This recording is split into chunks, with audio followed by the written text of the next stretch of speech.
Please join me in welcoming Salman Khan.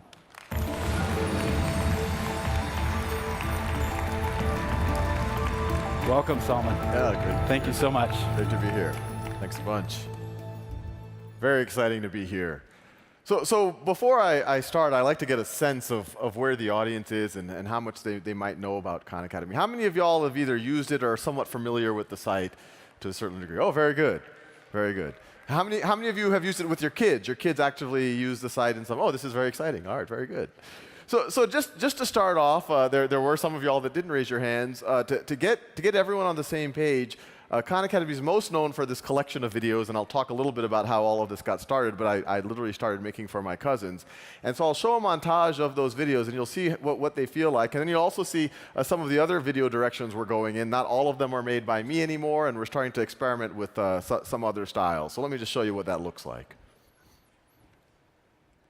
We could integrate over the surface, and the notation usually is a capital sigma. All of these interactions are just due to the gravity over interstellar, or almost you could call it intergalactic. This animal's fossils are only found in this area of South America, a nice clean band here.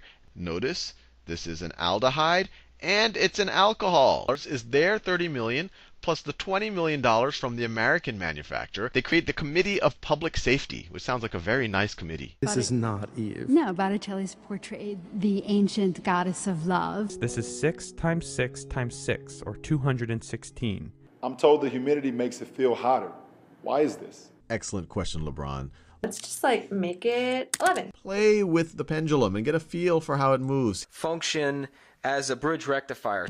1, 2, 3, 4, 5, 6, 7, 8. If this does not blow your mind, then you have no emotion. I can always tell the intelligence of an audience based on how much they appreciate Euler's identity. So y'all have passed that. So just to give a snapshot of where we are now, we've reached 75 million unique students since kind of this adventure began. I think actually the numbers are now 240 million videos have been watched. We actually just crossed our billionth exercise. I know the slide says 900 million, but our billionth exercise literally a couple of weeks ago. We're being used in 20,000 classrooms, and you know what you saw now is just the videos. But what I want to do is rewind a little bit and talk about how all of this got started, and then talk about where we see Khan Academy going, because we think it's a lot more than just the videos that I initially started making for family. So if you rewind back to 2004, my background is originally in computer science, but I had gone to business school. I now found myself, I was an analyst at a hedge fund, and I had just gotten married. And I had some family visiting me from New Orleans, which is where I grew up. They were visiting me up in Boston. And while they were there, it was 3 of my cousins and their parents, my uncle and aunt. And the oldest of my cousins, Nadia, who was 12 years old at the time, it just came out in conversation at some point that she was having trouble in mathematics. And so I said, well, Nadia, you seem like a very bright young woman. What seems to be the problem? And she said it was unit conversion. And I said, no, like I'm completely convinced that you can tackle unit conversion. And she thought it was just one of these empty pep talks. I could kind of sense that she was rolling her eyes inside of her brain. And so I said, I kind of view that as a little bit of a challenge. So I said, okay, how about this? You go back to New Orleans. I'm in Boston. Every day after work for me, after school for you, I tutor you. And we try to get you past this threshold. And I think she was excited that just someone was willing to take the time out for her. And so she agreed. And so they went back to New Orleans. And long story short, every day we worked together. It was difficult at first. She'd kind of psyched herself out, convinced herself that she was no good at mathematics. But about a month into it, she was able to, things clicked, and she was able to catch up. Then she actually started to get a little bit ahead of the curve, a little bit ahead of where her class might be. And at that point, I like to say I became what I call a tiger cousin. And I called up her school. And I said, I really think Nadia needs to retake the placement exam, go into the faster math track. And they said, well, who are you? And I said, I'm her cousin. And but it's a theme that I guess you'll see many times over the next few minutes, but I've seen many times over the last few years, starting with Nadia, is that same girl who entering 7th grade thought she was no good at math and thought that she couldn't comprehend unit conversion, by her sophomore year in high school, was taking calculus at the local university. And it's something we're going to see over and over again, is that people who thought they were bad at something are able to just, if they're able to fill in the gaps in their knowledge, are able to all of a sudden race ahead. But I was kind of hooked. I worked with Nadia. Then I started working with her younger brothers. Then the firm that I was working for, I use the firm very broadly. It was my boss and his dog. The dog was the chief economist. We ended up moving out to Northern California. My boss's wife got a job as a professor at Stanford Law. And the first Khan Academy, most people don't realize it because the videos have kind of have a life of their own. The first Khan Academy was actually a little piece of software that I had written for my cousins to kind of give them practice problems. I noticed that they weren't really proficient at a lot of things that you would expect someone in 5th or 6th or 7th grade to know. I was somewhat suspicious of whether they were doing the work, so I put a database behind it. And you fast forward to 2006. I was at a dinner party with a friend, and all my friends knew I had this kind of crazy project with my cousins, and I was showing off the software that I had written, these things that generate exercises for them, and they all knew that I had this project, but word had gotten around in the family that free tutoring was going on, and so I found myself now tutoring every day after work about 10 or 15 cousins and family members and whatever else. And my friend, he's like, oh, Sal, this software is really cool, but how are you dealing with, being able to coordinate all of these tutoring sessions? And I'm like, it's actually getting really, really difficult. And he's the first person to tell me, well, there's this YouTube thing. Why don't you make videos of some of your lessons, put them up on YouTube? Maybe your cousins would find it useful. And I immediately thought it was a horrible idea. I said, no. YouTube is for cats playing piano. It's not for serious mathematics. But I literally went home that weekend, got over the idea that it wasn't my idea, and I gave it a shot. And those first few videos were kind of on algebra and pre-algebra and whatever else, and I made about 10 or 20 of them. They were little 10-minute long videos. And I started telling my cousins, look, if you're confused about something, you want to review something, these videos are there for you. And after about a few months, I asked for feedback. And they somewhat backhandedly told me that they preferred me on YouTube than in person. And viewing the positive angle of that feedback, I think it actually made a lot of sense. They were saying, look, they appreciated the time I was spending with them. They appreciated the tutorials, but the first time that you learn something, it's stressful to have someone say, oh, do you understand this now? Or a lot of times you might be in 7th or 8th or 9th grade and you forgot some concept from 4th or 5th grade. And you might be embarrassed to tell your cousin. And so you can now review it at your own time and pace. When people coordinate time, they might have other things going on in their day. They might have a lot of homework that night. Now they could access the content when they're ready to access it. So I view that as positive feedback, and I just kept going, adding more and more content. Then it became clear, soon enough on YouTube, that there were people who were not my cousins who were watching. And at first the comments were just, thank you, this really helped, I really appreciated this. And even that was a pretty big deal. I don't know how much time y'all have spent on YouTube, but the comments aren't always that positive, and or even G-rated. And then the comments got really interesting. There started to be things like, hey, this is the reason I was able to go back to college. This is the reason why I'm now a physics major. This is the reason why after leaving the military, I can go back and major in engineering.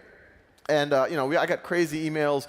One family said, thank you so much for this resource. My entire family prays for your entire family every evening. And you have to put things in perspective. I was an analyst at a hedge fund. We didn't have a lot of people praying for us.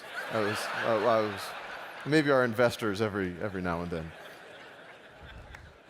So I just kept going and going and going. And in 2008, I set it up as a not-for-profit. Even at that point, I didn't really imagine that it was, I guess my for-profit career was going well, and I just assumed that, hey, maybe I'll just do the for-profit thing. I'll set this up as a not-for-profit. Maybe at some point I could get some grants for it, or maybe get a couple of people to work on it. But I didn't really think of that as something that might overtake my life.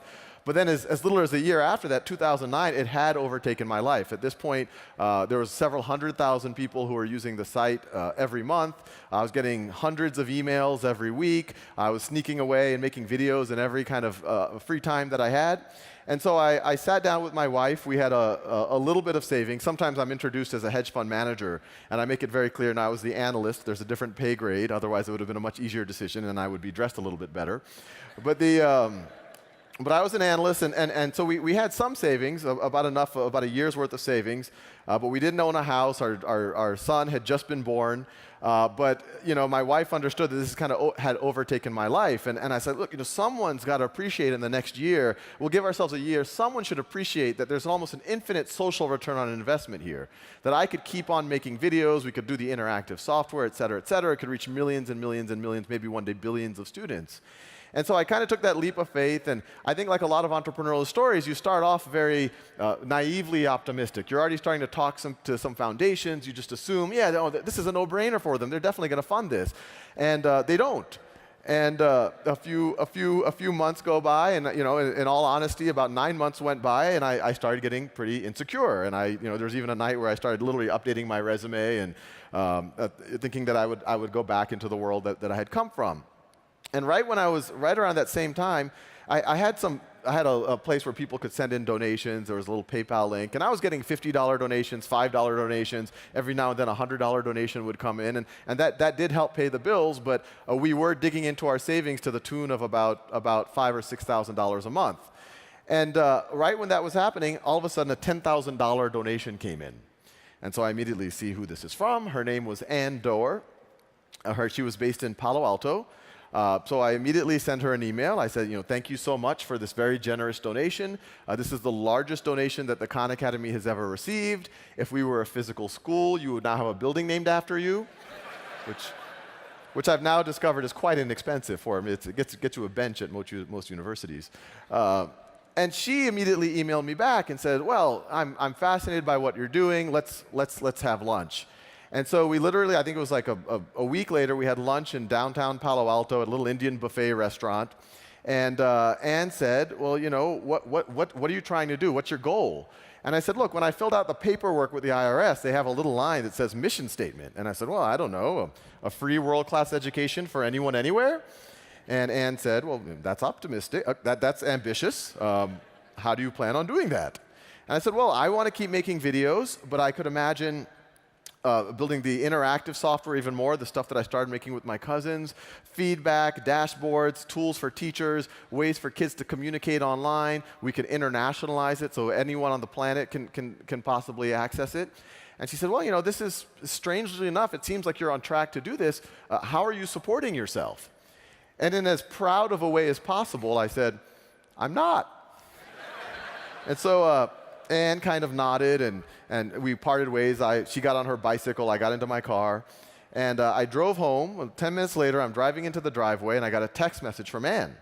And it said, you really need to be supporting yourself. I've just wired you $100,000. So it was a good day.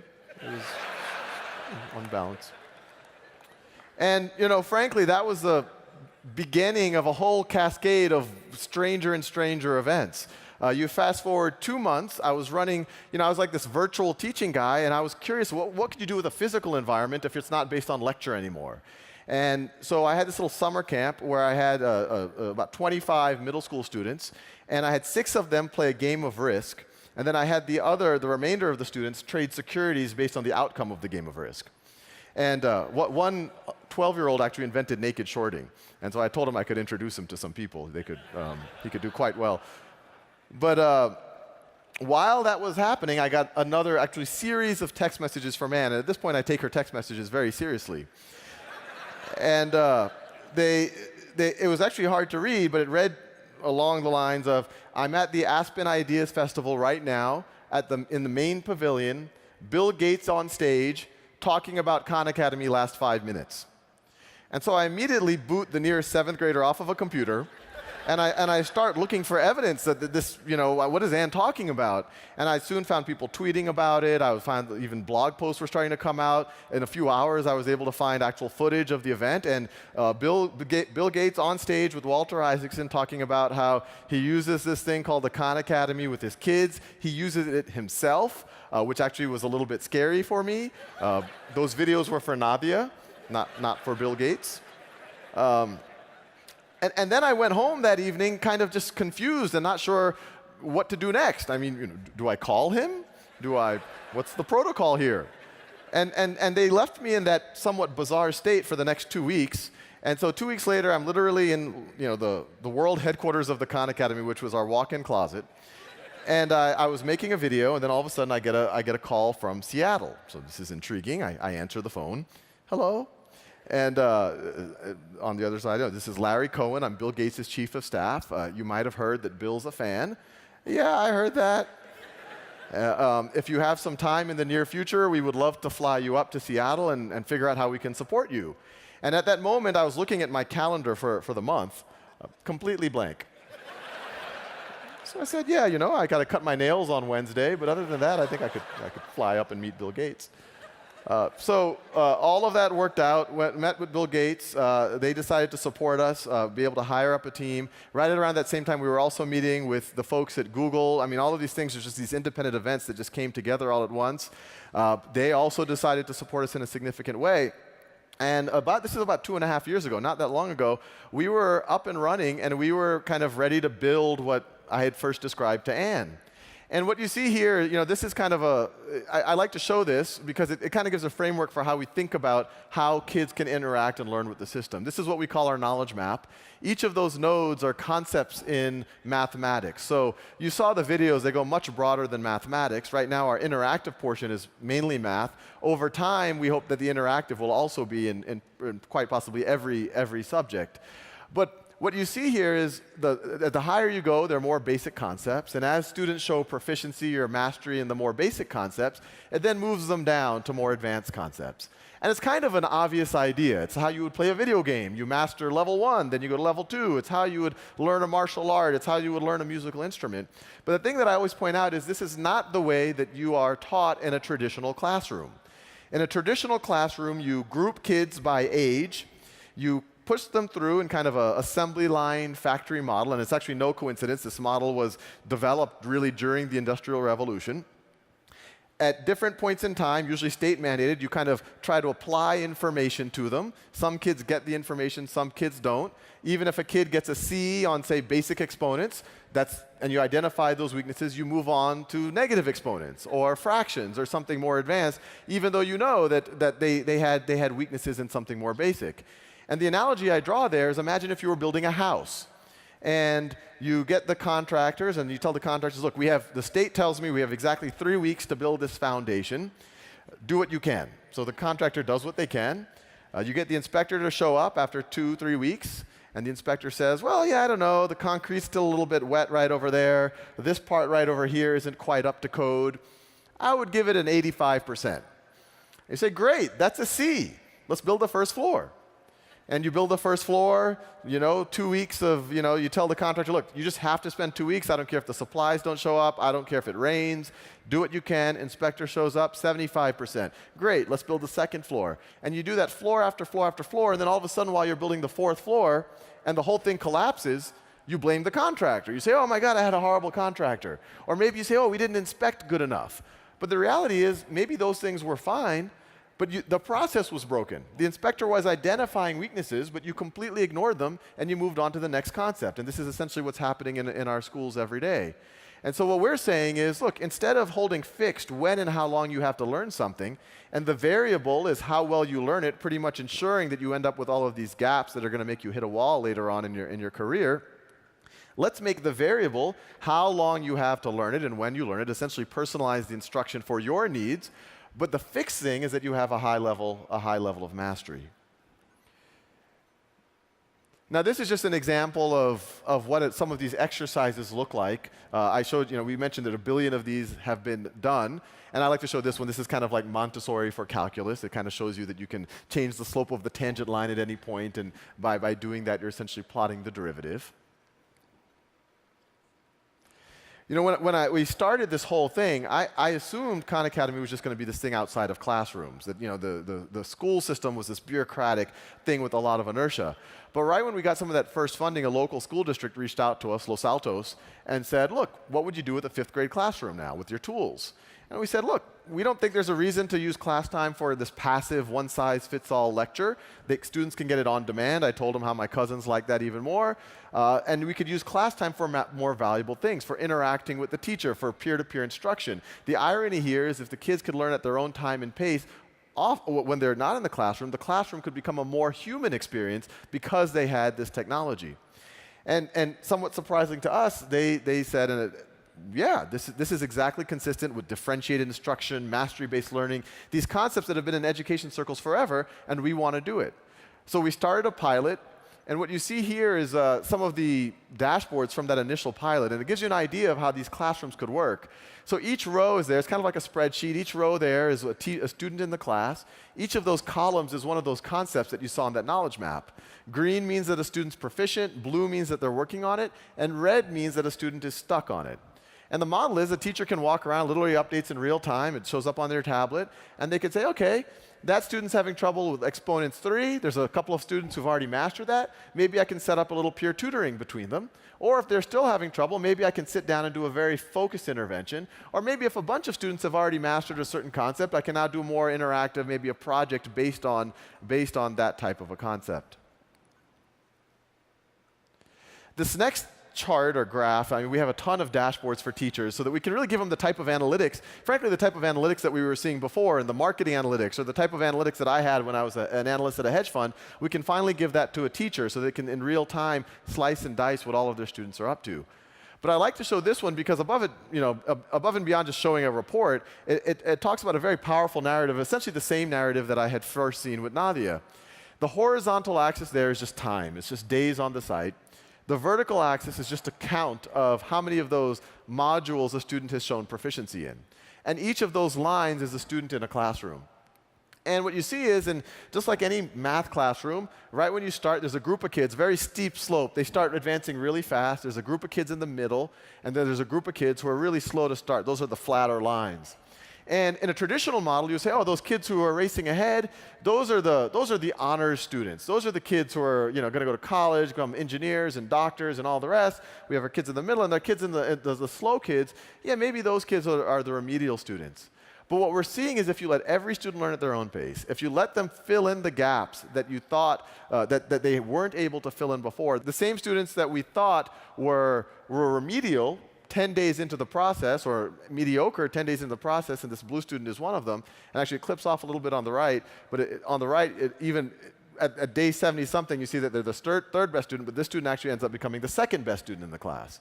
And we're seeing this over and over and over again in every classroom that we've worked with, whether we're talking about public schools, private schools, rich neighborhoods, poor neighborhoods, wherever it is, many of the kids that even in 2 months that you thought were slow, you thought were remedial, you let them fill in that gap, even though it's an algebra class, you let them make sure they know their multiplication tables, know that multiplying decimals, adding fractions, negative numbers, they can become the best student in the class. The other, oh yeah.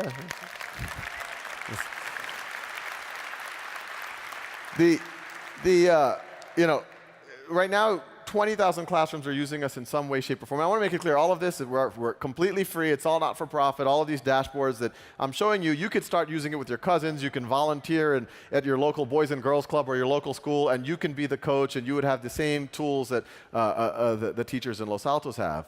But with that, we like to remind ourselves that still the bulk of our users, even though we have 400,000 in classrooms, the bulk of our users, the other 5.5 million, are just people out there with just trying to tap into their potential. And what this next video at least shows us, and hopefully shows you as well, is just how much potential there is out in the world if we just give people the tools to actually tap into it. My name is Mark Halberstadt. Growing up, I was really always a C student. I think I was really pretty much always pretty pitiful in school. I don't think I've ever gotten higher than a B+ in any math class ever, particularly. I pretty much thought that the only thing I was good enough to do in college was major in music. And I went off and I got a music degree in saxophone. but I sort of almost felt that it was more I was getting it because I was terrible at everything else. Kind of worked as a saxophone player for a few years. Really what I wanted to do was do electrical engineering. And the last thing that I remember completely not getting was trig identities. So I went to YouTube and I did a search for trig identities, and the Khan Academy was the first thing that popped up. Watched a bunch of videos in the trig playlist to kind of get caught up to speed. I watched all the videos in the calculus playlist. I watched all the videos in the physics playlist. Watched a bunch of videos on dividing decimals, and even on subtraction by borrowing. I watched a lot of videos on arithmetic. That was in 2007. I did that until the fall of 2010, and in the fall 2010 I took a leap and I decided to go back to school and went to Temple University, majored in electrical engineering, getting a second bachelor's. And keep in mind, I don't think I've ever gotten above a B+ in math classes, and I was really a straight C student growing up.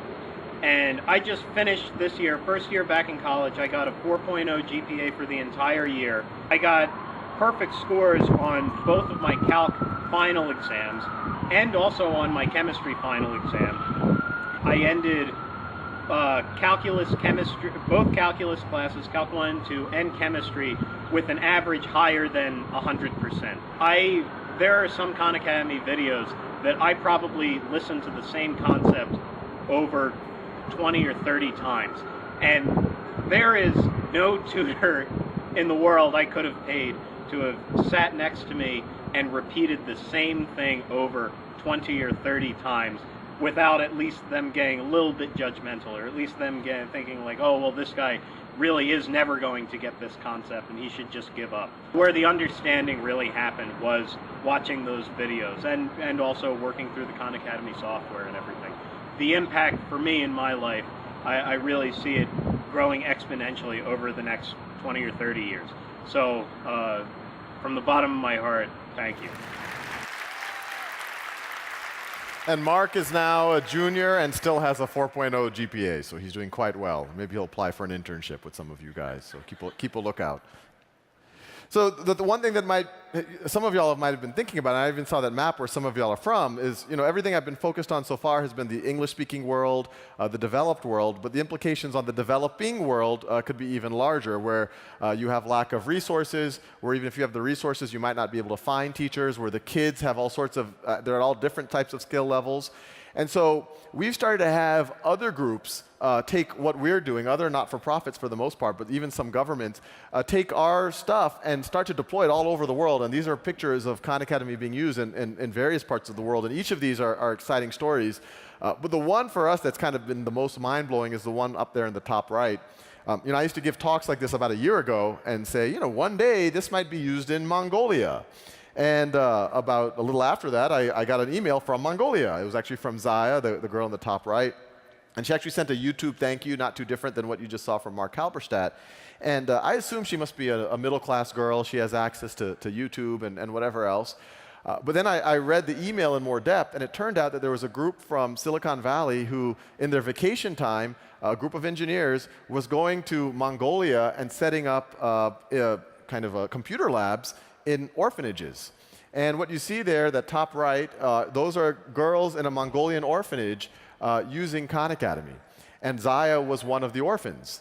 And that by itself was cool enough, but then Zaya herself, who's now 17, got so into it that she's now, this is a 17-year-old orphan girl, is now our prime producer of content in the Mongolian language. She is essentially the teacher for her country. And so it's kind of one of these surreal sci-fi type of things. And so what I want to show you now is the direction we're going in terms of internationalization. We have 4,000 videos in English. We now have 7,000 in, I think, 20 languages, and our goal is to frankly have 80,000 in 20 languages and maybe more, and maybe even have regional specific content. And so this next montage shows you a little taste of what those other videos look like, and they're already available on the site. If at the bottom there's a little bit of a drop down, and it ends with a little part of that Zaya's original video. Sí decimos que bueno, esta fue la primera cara y esta fue la segunda cara. तो ये जो है जो observer यहाँ कहीं बैठा होगा तो उसको ये इमेज जो है那个角就是正弦数值对应的角，木木是 обе стороны разделить на b plus a. Également sur la dernière leçon, שהנקודה בשאלה. אז למעשה, זה רק השינוי בערך y. و سنگریزه رو ما اگه بدیم به نونوایی چیزی এখন দুই কার্বন যুক্ত অ্যাসিটাইল কোএ উৎপন্ন হয় auf der Zahlengerade zeichnen. Hier ist meine Zahlengerade. Mas é claro que ele fez muitas e muitas e muitas outras coisas importantes. I'm Zaya from Mongolia. Your videos are so interesting and funny. Make more lessons. I watch that when I get lazy.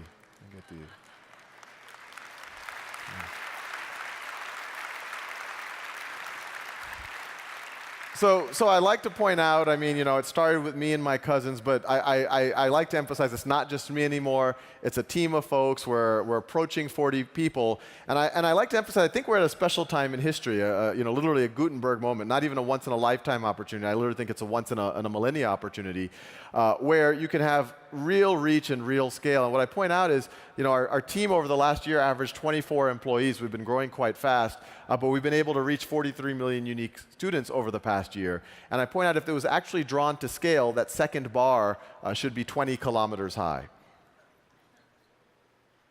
So, big picture, the original tagline on that was just the necessities, but there was a... Big picture, education has traditionally viewed as a very scarce thing, a thing that's expensive, a thing that really differentiates between the haves and have-nots. Even when people did philanthropy, it was always, what do the rich have? Well, that's expensive. Let's create a cheap approximation of it, and let's try to give it to the poor because they had nothing before, so it's better than nothing. But what's exciting now is I think we're entering a reality where we don't have to give the poor even a cheap approximation. We can give students like Zaya and the other girls in our orphanage the exact same thing that Bill Gates' children have. So we're going into a world where education isn't this scarce thing, isn't this expensive thing. So 10, 20, 30 years in the future, I firmly believe that it will be viewed as a human right, and it will be viewed as just one of these necessities, like clean drinking water, shelter, or electricity. And with that, I'd just like to thank you for having us here. Thanks a bunch.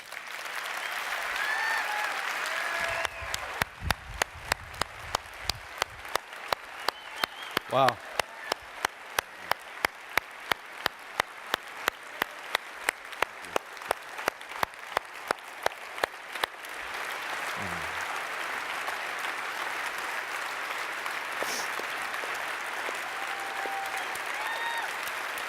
Thanks.